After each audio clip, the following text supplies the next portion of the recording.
All right, welcome back, everyone. I hope most people anyway are back from their brief coffee break. We're going to switch gears from the very big to the very small. And our next speaker will be Gherardo Vita from SLAC. And he'll be talking about the collinear expansion of cross-sections and the energy-energy correlator at next to leading log in QCD. Please. Okay, thank you. I'd like to thank the organizers for letting me give the opportunity to speak here today. So yeah, today I'm going to talk about the collinear expansion of cross sections. This is work that has been done in collaboration with Bernard and Markus Siebert. And in this first paper, we developed the formalism for collinear expansion of cross sections, and then we have a series of papers with application, like the first applications of this methodology. And today, I'd like to give you a little bit of introduction of why we care about kinematic limits of cross sections, and then like dive in a little bit more into the formalism of how to actually practically perform collinear expansion at the cross section level. And depending on the time and how fast I'm going to be on the first part, I'll try to give some applications of this method, in particular focused on the energy correlation in the back-to-back limit at NQBL prime in QCD. So the general motivation is the fact that, as we've seen from the talks yesterday, I mean, there is a lot of interest in pushing the frontier of precision from the theory side, because nowadays we have colliders that are able to perform measurements below the percent level, around the percent level for collider observables. And I'd like to point out that that's not only true for total cross section, but also true for differential cross section. So, for example, here on the left, I have the rapidity in trillion measured by CMS, and as you see, we have like below percent level precision, like better than percent level precision across the entire range of rapidity is a very large one. We also have to remind ourselves that we have plenty of data from plus and minus colliders. So, for example, here on the right hand side, I'm showing a plot from the Opal collaboration at lab that measured the energy correlation. So this is a variable, an observer that depends on a variable, which is the angle between a pair of particles. And again, we have like an entire spectrum. We have like basically order percent level predictions for this observable. And for from the theory side, we are definitely not there yet. And since the situation from the experimental side is only going to improve with time, with more runs, and with future experiments, I think there's a lot of interesting stuff to be done on the series side. So how do we improve analytic predictions for collider observables? Well, as we all know, we can calculate cross sections in perturbation theory, and naively the idea is that you can go further and further in perturbation theory and get more and more precise cross sections. So yesterday we've seen that basically the state of the art for analytic cross section for the LXC are NQ-below cross section, and these are available for 2-to-1 processes, so mainly inclusive Higgs production and Rayleigh. And I mean, we heard a lot about that yesterday from Bernard, and we also heard from Simon the fact that we have at the amplitude level, the state of the art is basically NQ below for 2-to-2 scattering and next in order for 2-to-3. And I think we have heard in even previous conference at Amplitudes some of the work that led to this nice achievement. So this is at the amplitude level, this is at the cross-section level. So in the rest of the talk, I'm going to talk about cross-section level calculation. So these are analytic computation of cross sections, not amplitudes. And the point is that you have to perform an integral over the phase space of final state particles. You're going to sum over all the virtual and real corrections. And one of the nice features of performing calculation of cross sections analytically is the fact that all the IR divergences cancel analytically. So we're going to work in dimensional regularization. We're going to have poles that are related to UV renormalization, that UV divergence. These are going to be renormalized as always, but single diagrams are going to exhibit IR divergence, and these are going to be canceled by summing all the different contributions. So what are these kind of contributions? Well, if we consider as a practical example, Higgs production in gluon fusion at NQ below. So here I'm working the infinite top mass approximation, where the Higgs couple directly to the gluon field strength. So we have GG directly going to Higgs, and then Q below, so alpha s to the cube. The kind of contribution that you get are like the purely virtual corrections. So this is a triple virtual that would call it the pure amplitude contribution, which basically all the complication resides on the amplitude part, and the phase space integration is trivial. It is like the same configuration as the Born kinematic. But at NQ below, you also have real double virtual contribution. You have double real virt, and you have triple real. So, for example, the triple real would look very, very simple from the amplitude point of view, because this is just three-level diagrams squared. But the point is that you have a very, very non-trivial integral over the phase space, and this is actually what makes it difficult. So the notation, we can depict this cross-section calculation with cut diagrams, where basically everything that crosses the cut are like real particles where you have to integrate over the phase space. So, but here we are at amplitude. So how can we make an analogy between this cross-section and the amplitudes? I mean, we all know that cross-section are amplitude squared integrated over the phase space. The interesting thing is that we can make a connection and basically use all the modern multi-loop techniques thanks to the framework of reverse unitarity.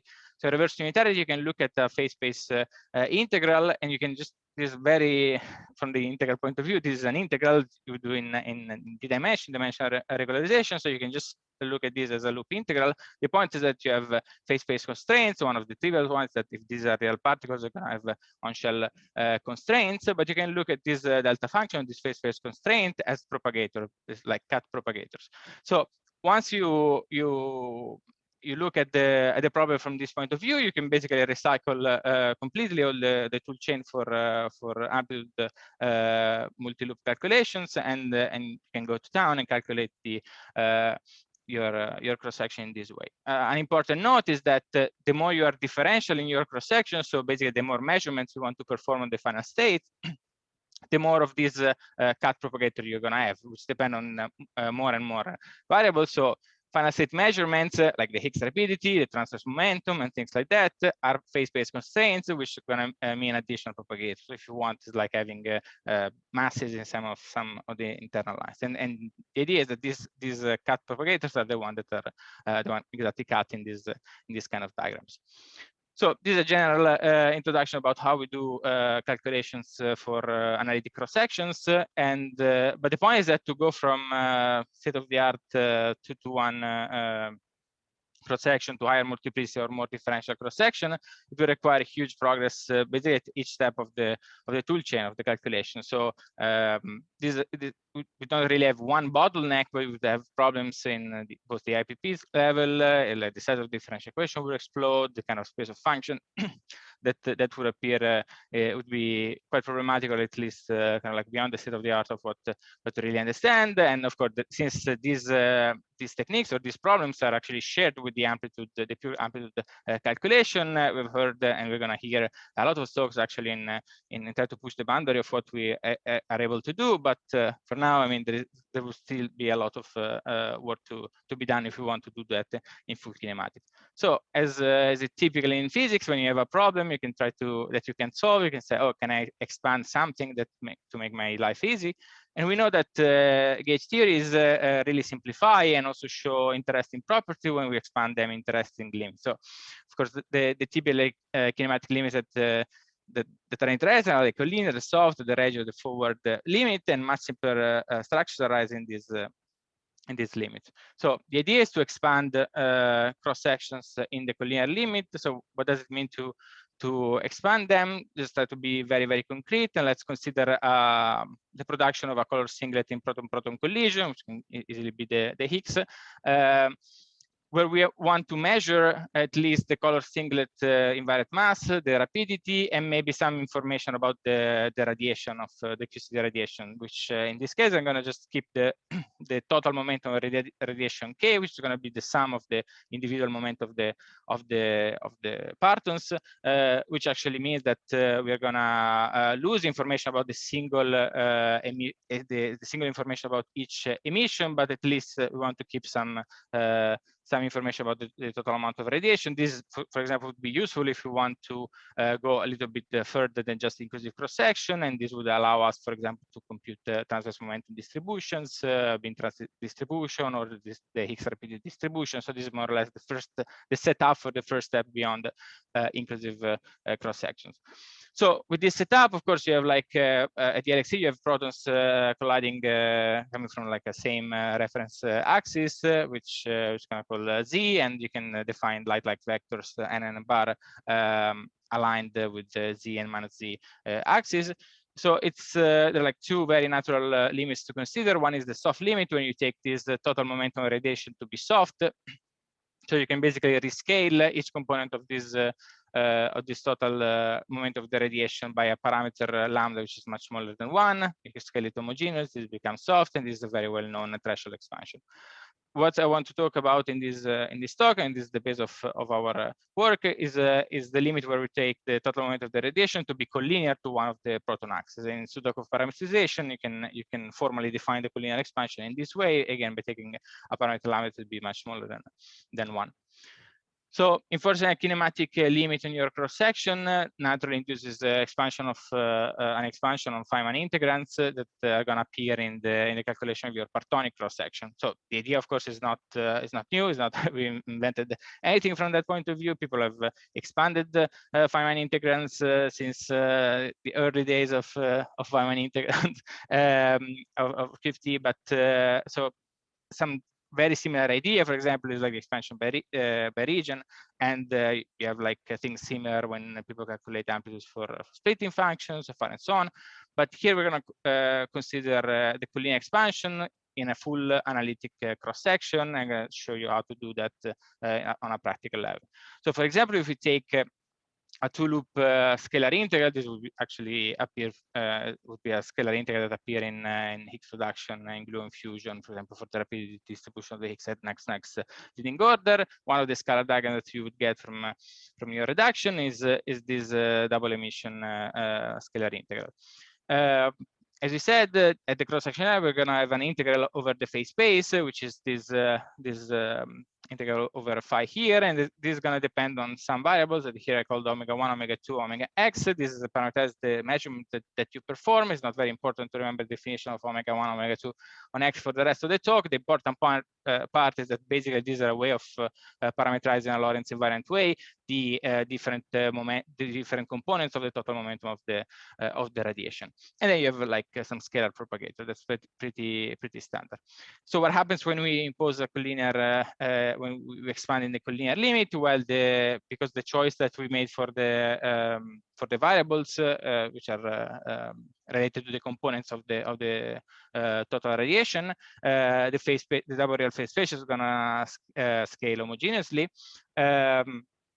While the propagators, I mean, this is just this is a simple rational function of the momentum. So the expansion is going to just pop up some powers of lambda, and an expansion of a rational, and it's very easy to expand this rational function in power of lambda, and this is just going to address raise the denominator to some powers and address this scalar propagator with some numerator.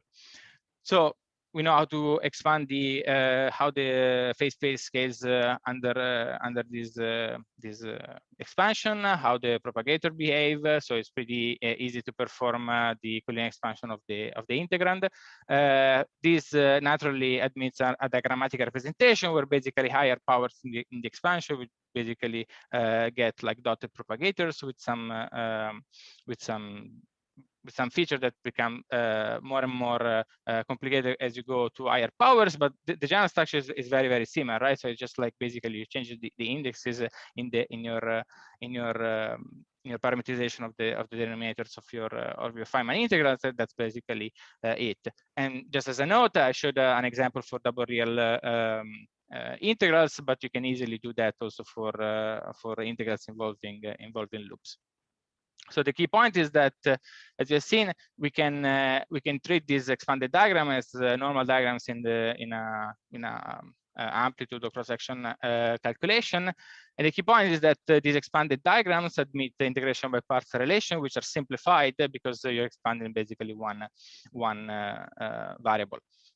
So we can then recycle all the tools that we use for multi-loop calculation for the amplitudes, and if you want for the cross sections, the framework reverse unitarity. So you can derive again integration by part relations. You can define a set of collinear master integrals that all your expanded integrals are going to depend on. You can set up differential equation for these master integrals. You can put them in canonical form and all the things that we know.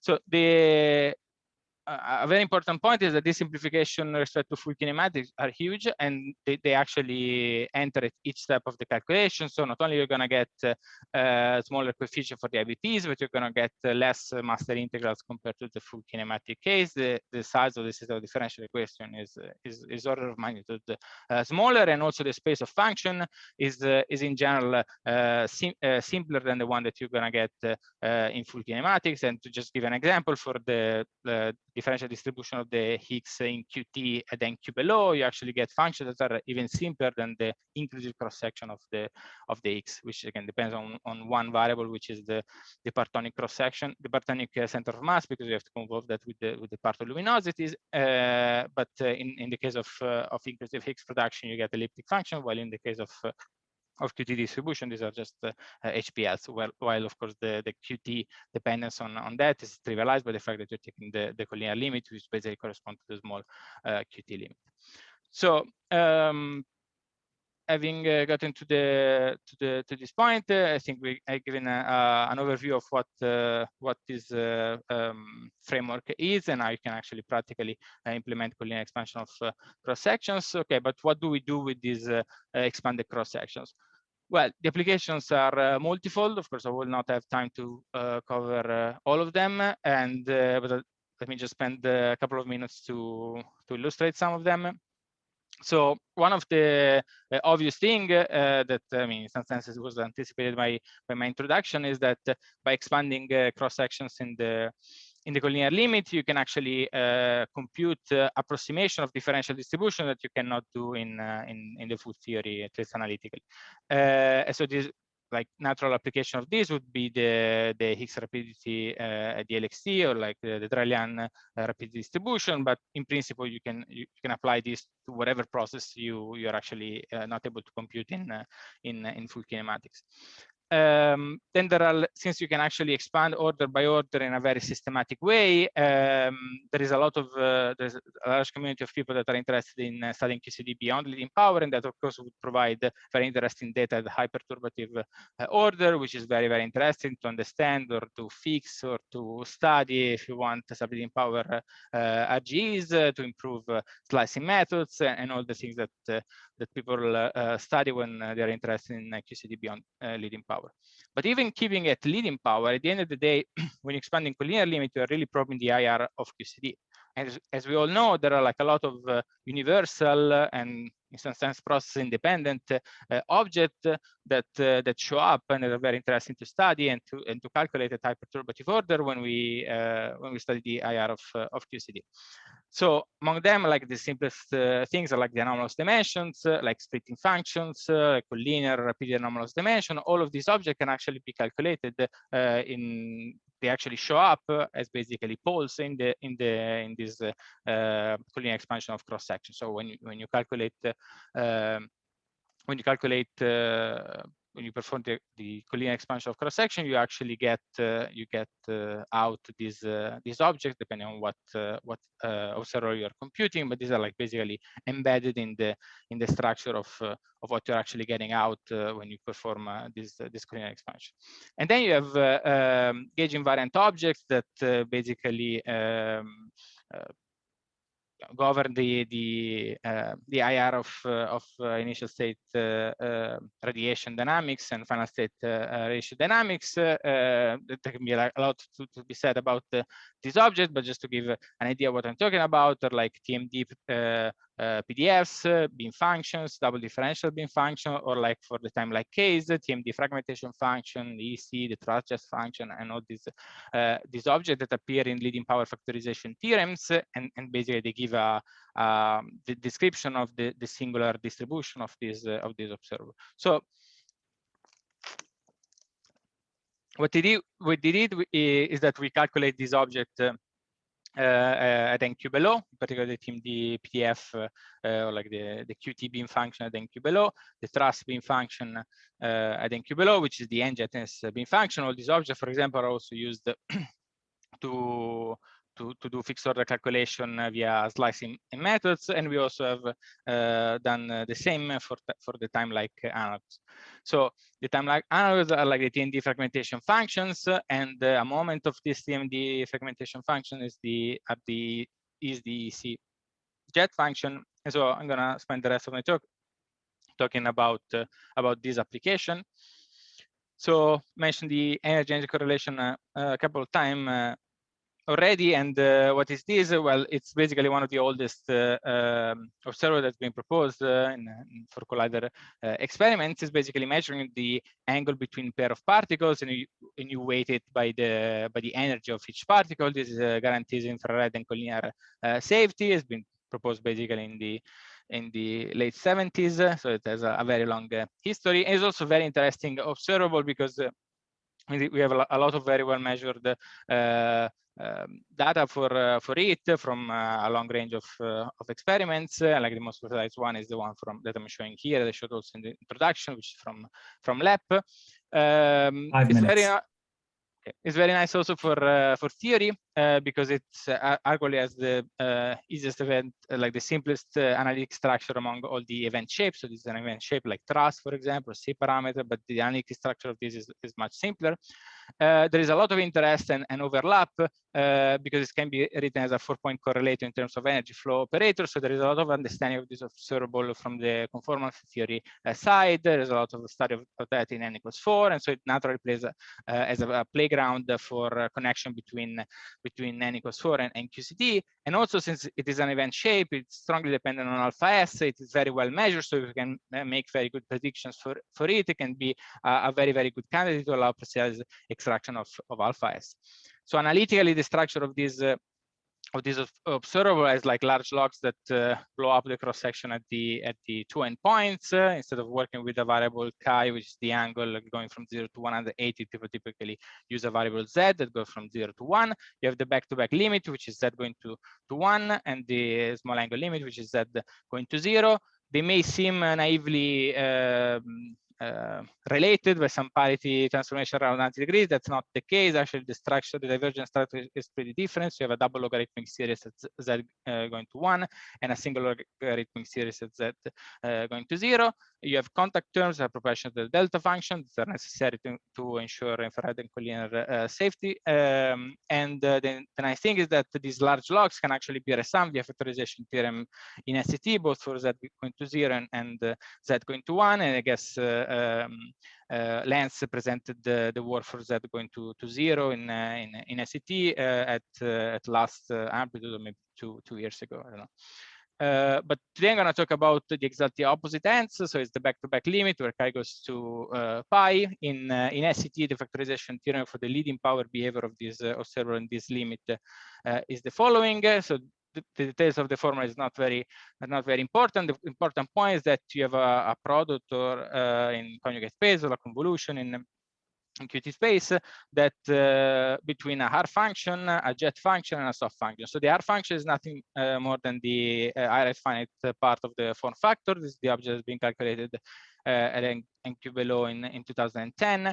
The soft function is the same as the QT soft function, the one that shows at leading power for QT distributions. And this has been calculated in NQ below in 2016. But the EEC jet function, which describes the collinear dynamics of QCD radiation in the presence of EEC measurement, was the last missing ingredient at NQ below. Of course, I'm talking about that because the EEC jet function and basically its mother function, which is the TMD fragmentation function, which the EC jet function is just a moment of it, can actually be calculated using the framework that I just described of the collinear expansion of differential partonic cross sections. And again, the detail of how you go from the partonic differential partonic cross section to the EC is not crucial. You can ask me more details about that, but the point is that these objects are related. So what this like mother object that we calculated is basically the collinear expansion of the partonic cross section for Trelian and Higgs at NQ below, differential in the variables that I've talked about in the previous setup, which can also be thought about the QT distribution of the Higgs, some splitting variable Z, and tau, which would be like a light cone variable, could be truss, beam truss, or these kind of things, which at the end of the day, these are all related to omega 1, X, and omega 2, which again are related to the various component of the total momentum K.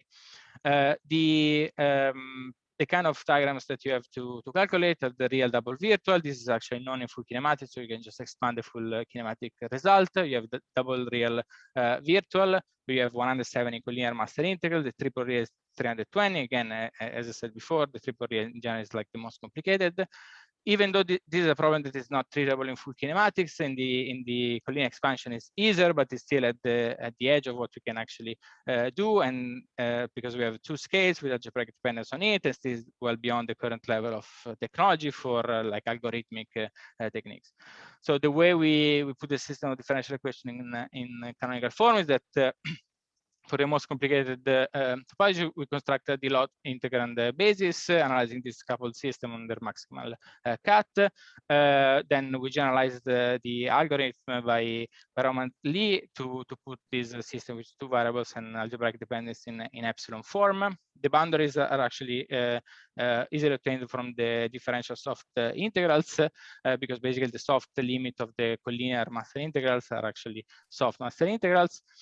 And okay, and so finishing the result as a large non-rational alphabet. So this is the final result. This is the EC in the back-to-back limited at NQ below in QCD. This is the full singular part. We can compare it to n equals 4 with we get the principle of maximum transcendentally holds. And just to show you the money plot, we can perform a resummation at NQ below, Q below L prime, and plot that against the opal data. We see that for the first time we have perturbative uncertainties that are comparable with the data. We see that the resummation actually cures a lot of the problems of the fixed order, which is this line in red. We're still not there yet because we know there are like hadronization and perturbative effects that are sizable, but I think that this is a very good result, because at least from the perturbative point of view, we're actually now reached the level of precision of the experimental data. So I'll leave the conclusion here, and thank you all for the attention. Thank you, Gherardo. Let's all unmute ourselves for a minute and give him a round of applause.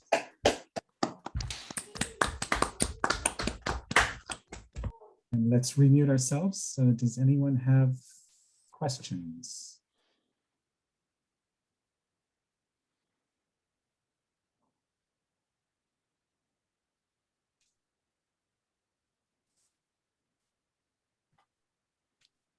Lance, please.